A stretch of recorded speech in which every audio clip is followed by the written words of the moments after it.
যদি বিয়ে করতে বলে করবেন? জি না, এটাও করব না।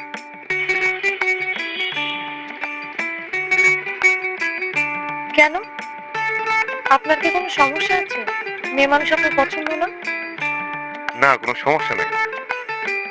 মেয়ে মানুষ তো সব পুরুষেরই পছন্দ। মাইয়া মানুষ আসলে সুন্দর। দুনিয়ার সবই সুন্দর, মায়া মানুষ অতীব সুন্দর। তাহলে সমস্যা কোথায়?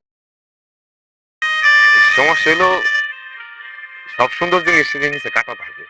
যেমন ধরেন গোলাপ সুন্দর, কিন্তু ধরতে হয় খুব সাবধানে। একটু উল্টা পাল্টা হইলেই হাতের মধ্যে কাটা। মেয়ে মানুষ অতীব সুন্দর, তার কাটার জন্য গোলাপের কাটা ফুটে হাতে, আর অতীব সুন্দর মেয়ের কাটা ফুটে মনে। হাতের কাটার রক্ত থামানো যায়, মনের কাটার রক্ত থামানো যায়। টপ টপ করে পড়তে থাকে।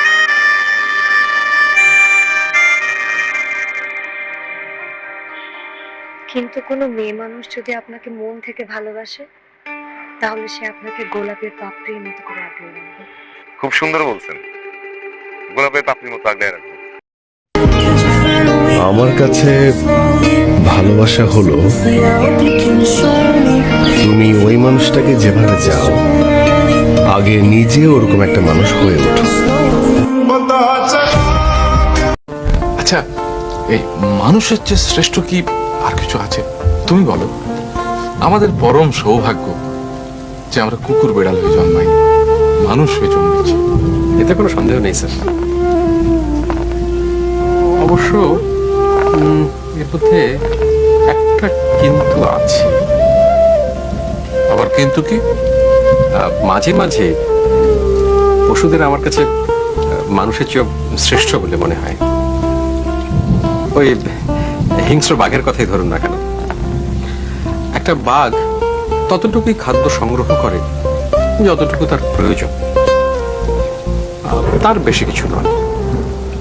অথচ একজন মানুষ অন্যদের বঞ্চিত করে সম্পদের পাহাড় জড়ো করে।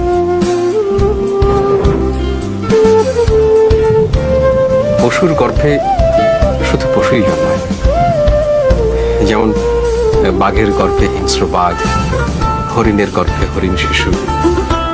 কিন্তু মানুষের বেলায় দেখুন, মানুষের গর্ভে বাঘের চেয়েও হিংস্র মানুষ জন্ম নেয়, সাপের চেয়েও বিষধর প্রাণী জন্মগ্রহণ করে।